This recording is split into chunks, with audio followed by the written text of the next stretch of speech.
Hey guys, what's up? I'm Shalini. Welcome to Bansal tutorial. So guys हम यहाँ discuss कर रहे थे प्रीवियस ईयर क्वेश्चन एसएससी के. हमने अभी 3 सेट डिस्कस किए हैं 10 क्वेश्चन के, और हमने पॉलिटी और हिस्ट्री का 10 सेट्स डिस्कस किया था. आप कमेंट सेक्शन में बता सकते हो कि आपको चैप्टर वाइज और सब्जेक्ट वाइज क्वेश्चन डिस्कस करना ज़्यादा अच्छा लग रहा है, या आप मिक्स क्वेश्चन चाह रहे हो. अगर आपके मन में कोई भी सजेशन है तो आप कमेंट सेक्शन में ज़रूर बताएं. हम उसके अकॉर्डिंग चीज़ों को ऑर्गेनाइज कर लेंगे. तो आज हम डिस्कस करेंगे, आपका 10 क्वेश्चन का सेट है, ये मिक्स क्वेश्चन है. तो देख लेते हैं क्वेश्चन. पहला जो क्वेश्चन है वो है मोहनजोदारो. तो Mohenjodaro statue of priest, Harappa port, Kalibangan plough marks और लोथल द ग्रेट बाथ. तो बताओ आप चारों में से कौन सा ऑप्शन है जो सही तरीके से मिलान लगाना है. इसमें मैच द फॉलोइंग है, ये आपके ऑप्शन हैं.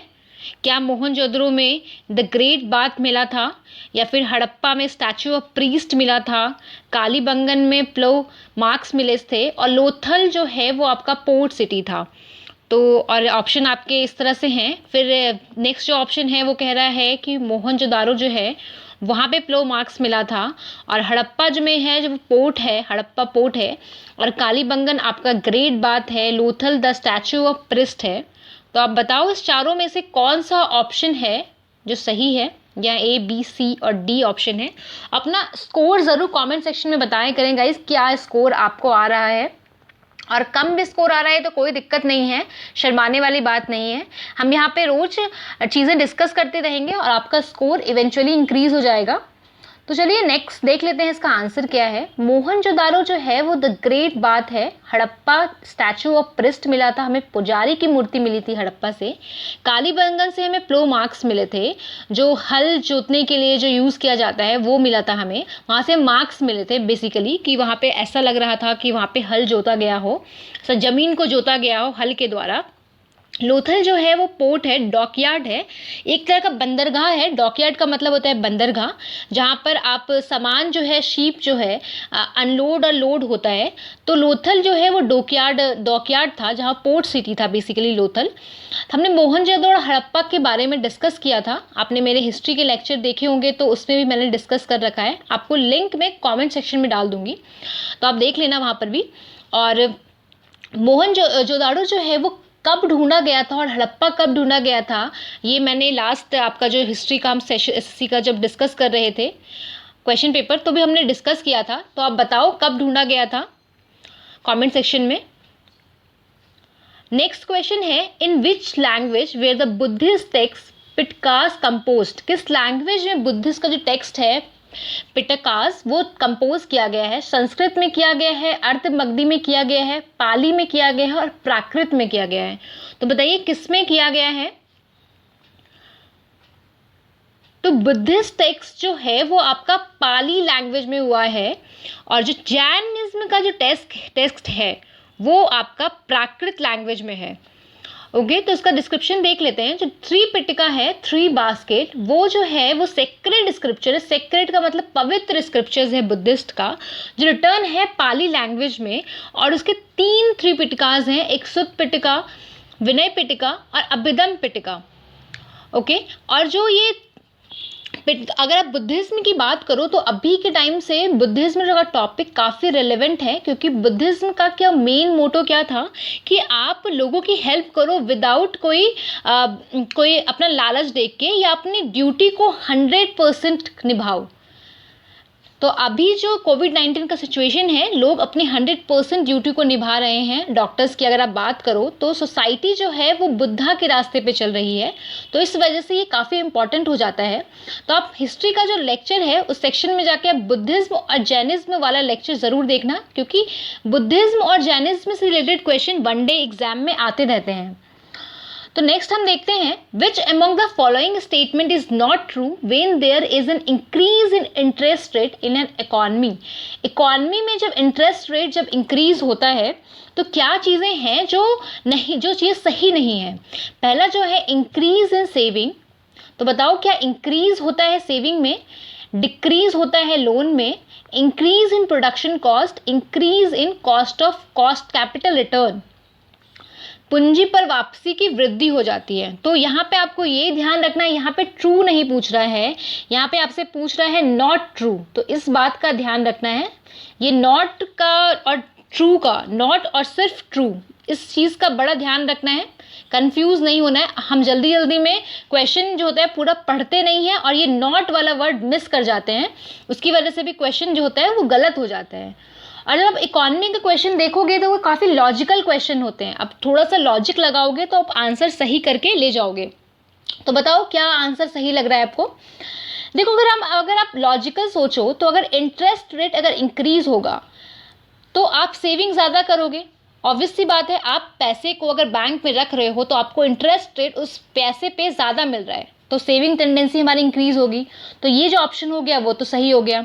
डिक्रीज इन लोन, लोन में डिक्रीज होगा। आप जब लोन लेने जाओगे तो आपको इंटरेस्ट रेट ज़्यादा पे करना पड़ेगा, तो आप लोन कम लोगे, ज़्यादा तो लोन लोगे नहीं क्योंकि आपको पैसा ज़्यादा पे करना पड़ेगा लोन लोगे तो।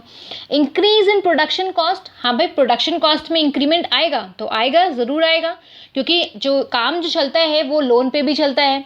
जब आप लोन ज़्यादा इंटरेस्ट रेट पे ले रहे हो तो जो भी कैपिटल रिटर्न आ रहा है वो आपको देना पड़ेगा वापस, तो प्रोडक्शन कॉस्ट जो होगा वो भी आपका इंक्रीज हो जाएगा। फिर इंक्रीज इन कैपिटल रिटर्न, तो क्या ये सही है इंक्रीज इन कैपिटल रिटर्न, बताओ। तो ये जो ऑप्शन है ये तो आपका सही नहीं है, इंक्रीज इन कैपिटल रिटर्न। तो कैसे सही नहीं है, तो देखते हैं।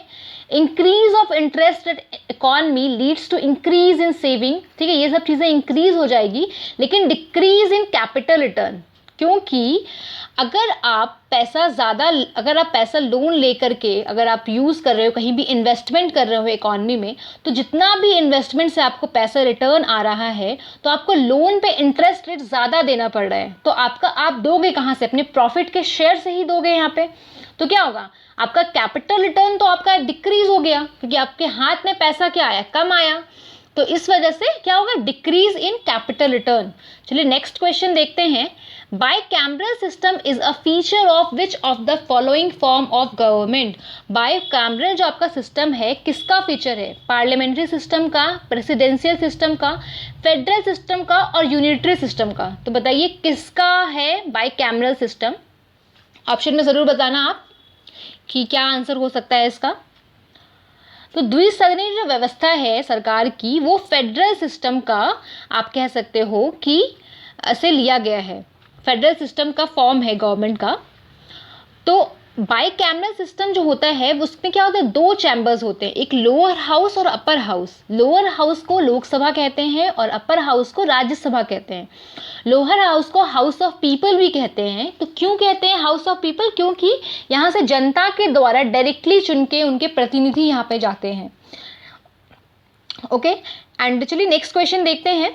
Price theory is also known as, price theory को किस नाम से और जाना जाता है, micro economics, development economics, public economics और मैक्रो इकोनॉमिक्स। तो बताइए प्राइस थ्योरी को और किस नाम से जाना जाता है।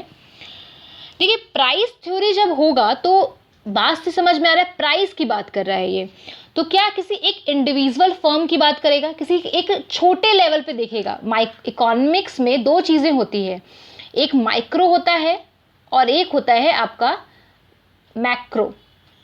मैक्रो जो होता है हर चीज़ बड़े लेवल पे देखता है, माइक्रो जो होता है हर चीज़ छोटे लेवल पे देखता है।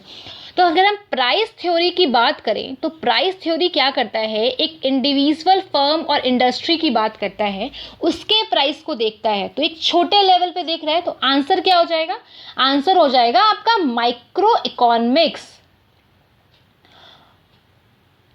चलिए तो नेक्स्ट क्वेश्चन देखते हैं। Choose the correct option which is with the correct sequence of the layer of atmosphere. वायुमंडल की परतों को यहाँ सही अनुक्रम में लगाना है। आप ऑप्शन है आपका ये है कि पहले मेसोस्फेयर आता है, फिर आयनोस्फेयर आता है, फिर एक्सोस आता है, फिर ट्रोपोस, फिर स्ट्रेटोस्फेयर आता है। फिर नेक्स्ट ऑप्शन बोलता है कि पहले आयनोस्फेयर आता है, फिर एक्सोस आता है, फिर मेसो आता है, स्ट्रेटोस्फेयर आता है, फिर ट्रोपोस्फेयर आता है। फिर उसके बाद नेक्स्ट जो आपका क्वेश्चन है वो बोल रहा है कि एक्सोस्फेयर पहले आता है, ट्रोपोस्फेयर उसके बाद आता है, आइनोस्फेयर उसके बाद, फिर मेसोस्फेयर, स्ट्रेटोस्फेयर। और जो लास्ट ऑप्शन है वो बोल रहा है पहले ट्रोपोस्फेयर आता है, फिर स्ट्रेटोस्फेयर आता है, फिर मेसोस्फेयर आता है, फिर आइनोस्फेयर आता है, और फिर आता है आपका एक्सोस्फेयर। तो बताइए ऑप्शन में क्या सही है लग रहा है आपको इसका ऑप्शन? आप इसका कमेंट सेक्शन में ज़रूर आंसर बताएं। तो चलिए इसका आंसर देखते हैं। इसका आंसर है the layers of atmosphere from top to bottom are, क्या है, ट्रोपोस्फेयर पहले आता है, फिर आपका स्ट्रेटोस्फेयर आता है, फिर मेसोस्फेयर आता है, फिर आयनोस्फेयर आता है, फिर थर्मोस्फेयर आता है, और सबसे लास्ट में एक्सोस्फेयर। एक्सो का मतलब क्या, एक्सटर्नल, एक्स से ही समझ में आ रहा है, एक्सटर्नल, बाहर की चीज़। ओके तो ये हो गया एक्सटर्नल। आप इसको याद करने का तरीका है, आप ऐसे याद कर सकते हो, आप एक मिनी मॉर्निंग बना लो, टी शर्ट से याद कर लो। तो टी से हो गया पहले ट्रोपोस्फेयर, फिर एच से हो गया आपका स्ट्रेटोस्फेयर, फिर एम आई कर लेते हैं, टी शर्ट एम आई की। ओके तो एम से मेसोस्फेयर, आई से आइनोस्फेयर, और एक्सो आपको याद रहेगा ही, सबसे बाहर परत की बात कर रहे हैं हम। तो एक सवाल ये भी होता है कि स्ट्रेटोस्फेयर और ट्रोपोस्फेयर, ट्रोपोस्फेयर क्या होता है और स्ट्रेटोस्फेयर के बीच में एक लाइन होती है जिसको बोलते हैं ट्रोपोपॉज। देखिए जो वायुमंडल में जो परत होती है वो हर परत में डिफरेंट हर लेयर्स में डिफरेंट एटमॉस्फेयर होता है। तो ट्रोपोस्फेयर से स्ट्रेटोस्फेयर में जाते हैं तो एटमॉस्फेयर चेंज हो जाता है। तो देखिए ठंडा से डायरेक्ट गर्म से डायरेक्ट ठंडा है, ठंडा से डायरेक्ट गर्म तो जा नहीं सकते, बीच में कुछ ना कुछ क्या होगा, एक ट्रांजिशन जोन होगा जहाँ पे चेंजेस धीमी गति से हो रहा होगा। तो बीच में आपका क्या है, ट्रोपोपॉज आ जाता है। नाम से समझ में आ रहा है, पॉज हो रहा है ट्रोपो का। ओके फिर आप अगर ऊपर जाओगे तो स्ट्रेटोपॉज आ जाएगा। वैसे ही मेजो के यहाँ पे जाओगे तो मेजोपॉज आ जाएगा, तो वैसे थर्मोपॉज आ जाएगा। तो इस तरह से एक लेयर और आती है जिसको ट्रोपोपॉज बोलते हैं। वहाँ एक वो जो लेयर होता है वहाँ क्या होता है, वो ट्रांजिशन जोन होता है, वहाँ पे एटमॉस्फेयर चेंज हो रहा होता है। तो चलिए नेक्स्ट देखते हैं। West Bengal share boundary with follow how many countries? West Bengal कितने कंट्री के साथ शेयर करता है बाउंड्री? पहला है आपका 1 के साथ, 2 के साथ, 3 के साथ या 4 के साथ? तो बताइए पश्चिम बंगाल कितने देशों के सीमाओं से लगता है? देखिए मैप के क्वेश्चन एसएससी सीजीएल में ज़रूर पूछता है, एक ना एक क्वेश्चन रहता ही रहता है। तो मैप हम यहाँ पे रोज़ एक क्वेश्चन मैप का डिस्कस कर लेंगे ताकि आपका जो ये मैप का क्वेश्चन है आपका पक्का हो जाए और आपका क्वेश्चन ना छूटे। तो देख लेते हैं वेस्ट बंगाल कितने राज्यों से, कितने कंट्री से वेस्ट बंगाल बेसिकली लगता है।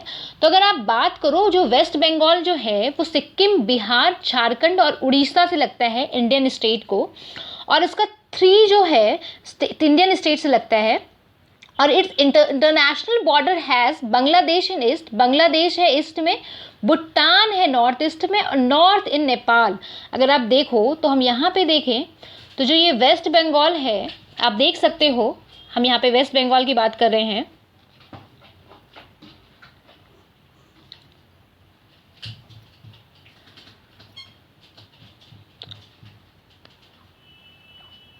तो वेस्ट बंगाल की अगर हम बात करें तो देखो ये झारखंड से लग रहा है, बिहार से लग रहा है, उड़ीसा से लग रहा है और असम से लग रहा है। तो 4 जो हो गए इंडियन स्टेट से लग रहा है। और जब इंटरनेशनल बॉर्डर की आप बात करो तो देखो बांग्लादेश से लग रहा है इधर, ये भूटान से लग रहा है ये, और ये नेपाल से लग रहा है। तो 3 जो है इंटरनेशनल बॉर्डर से ये टच कर रहा है और 4 जो है वो इंडियन बॉर्डर को टच कर रहा है। तो नेक्स्ट क्वेश्चन देखते हैं। The Mughal painting reaches its zenith during the reign of, Mughal जो चित्रकला है किसके शासनकाल में चरम पर पहुंचती है? अकबर के शासनकाल में, जहांगीर के शासनकाल में, शाहजहां के शासनकाल में और अकबर 2 के शासनकाल में? तो बताइए इसका ऑप्शन क्या है। देखिए ये बहुत इंपॉर्टेंट क्वेश्चन है, ये क्वेश्चन हमेशा पूछते रहते हैं एसएससी में, और एसएससी के किसी भी एग्जाम में अगर आप दे रहे हो या वनडे एग्जाम में दे रहे हो। एक बार तो यूपीएससी में भी आया था ये 2 साल पहले के पेपर में आई गेस। तो बताइए इसका आंसर क्या है। तो अगर मुगल पेंटिंग की बात करें तो वो जिनत, जब से टॉप, जिनत का मतलब होता है टॉप पे पहुंचना, सबसे टॉप पे थी वो मुगल एम्पायर जहांगीर के शासनकाल में थी। उन्होंने काफ़ी सारे पेंटर को पैट्रोनाइज किया था, जैसे मंसून हो गए, अब्दुल हसन हो गए, दासवंत हो गए, बसावन हो गए। तो इन सबको इन्होंने क्या किया था, पैट्रोनाइज किया था। तो नेक्स्ट क्वेश्चन देखते हैं। Land revenue under Tipu, Tipu के तहत जो भूमि का राजस्व था वो कैसे था, was collected mainly through revenue officer के द्वारा कलेक्ट किया जाता था, was mainly collected by government official appointed by Tipu के द्वारा जो भी अपॉइंटेड किए जाते थे ऑफिसर्स उनके द्वारा किया जाता था, कलेक्ट किया जाता था, या फिर इंटरमीडियरीज के द्वारा, या फिर we was not allowed to go into the hands of sultan के हाथों में जाने की अनुमति नहीं थी भूमि के राजस्व को। तो बताइए इसमें क्या आंसर है जो करेक्ट है टीपू सुल्तान के बारे में। तो अगर लैंड रेवेन्यू सिस्टम की अगर बात करें तो land revenue under Tipu Sultan क्या था, रैयतवारी व्यवस्था थी जो कलेक्ट किए जाते थे गवर्नमेंट ऑफिशियल्स के द्वारा। तो आंसर आपका क्या हो जाता है, B, was mainly collected by government official appointed by Tipu के द्वारा जो भी गवर्नमेंट ऑफिशियल अपॉइंट किया जाता था उसके द्वारा लैंड को, भूमि का राजस्व, लैंड का रेवेन्यू कलेक्ट किया जाता था। तो अगर आप रैयतवारी, अगर हम प्रथा के बारे में, रैयतवारी जो सिस्टम था उसके बारे में अगर बात करें तो जो लैंड रेवेन्यू सिस्टम था जो ब्रिटिश इंडिया में इसको इंट्रोड्यूस किया गया था, किसके द्वारा किया गया था, तो थॉमस मुनरो के द्वारा किया गया था 1820 में, 1820 में किया गया था। और रैयत का मतलब होता है, रैयत का मतलब क्या होता है, रैयत का मतलब क्या होता है, कल्टीवेटर्स ऑफ एग्रीकल्चरल लैंड, जो खेती बाड़ी करते हैं उसकी जो लैंड पे खेती बाड़ी कर रहे हैं, जो खेती कर रहे हैं उसको लोगों को बुलाया जाता है रायोट्स। तो in this system the peasant cultivator were regarded as the owner of the land, जो भी कल्टीवेट कर रहा है, जो भी उपजा रहा है भूमि पे कुछ भी, उसको ही ओनर मान लिया जाता था लैंड का। दे हैड ओनरशिप राइट, उनको, उनके पास ओनरशिप राइट था उस भूमि का, वो उसको गिफ्ट कर सकते थे किसी को, उसको किसी के पास रखवा के पैसे ले सकते थे। मॉर्टगेज का मतलब होता है गिरवी रखवाना, तो गिरवी रखवा के पैसे ले सकते थे।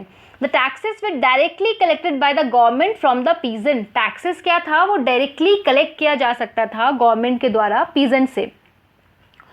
ओके, तो देखिए यहाँ पे आपका रैयतवारी किसने शुरू किया था वो भी क्लियर हो गया, और ये व्यवस्था क्या थी वो भी आपका क्लियर हो गया। तो आपके एक क्वेश्चन से काफ़ी सारे क्वेश्चन निकल जाते हैं।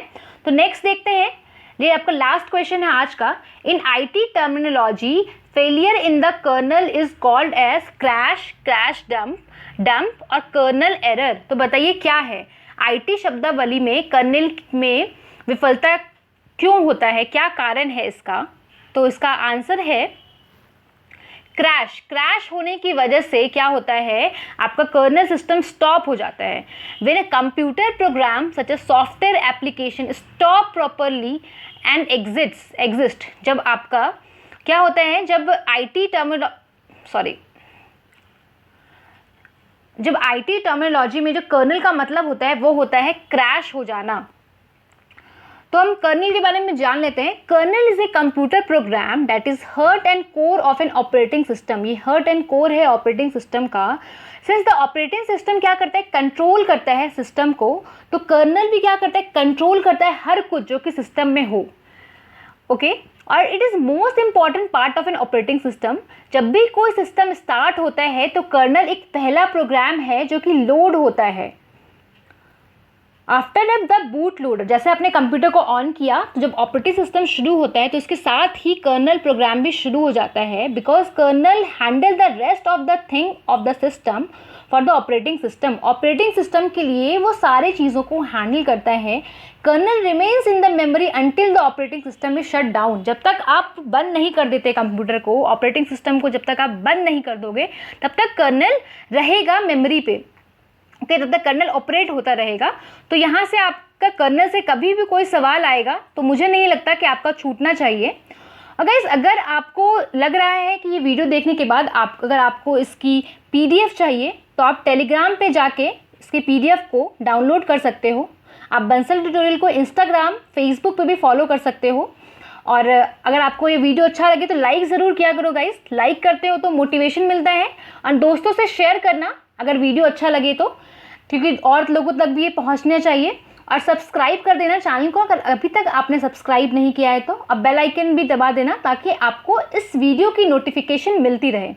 So guys thank you so much, कल फिर मिलेंगे एक नेक्स्ट वीडियो के साथ। और अगर आपके माइंड में कोई भी सजेशन है तो आप कमेंट सेक्शन में ज़रूर बताइए, और कोई डाउट है तो भी आप कमेंट सेक्शन में पूछ सकते हो। Thank you so much guys.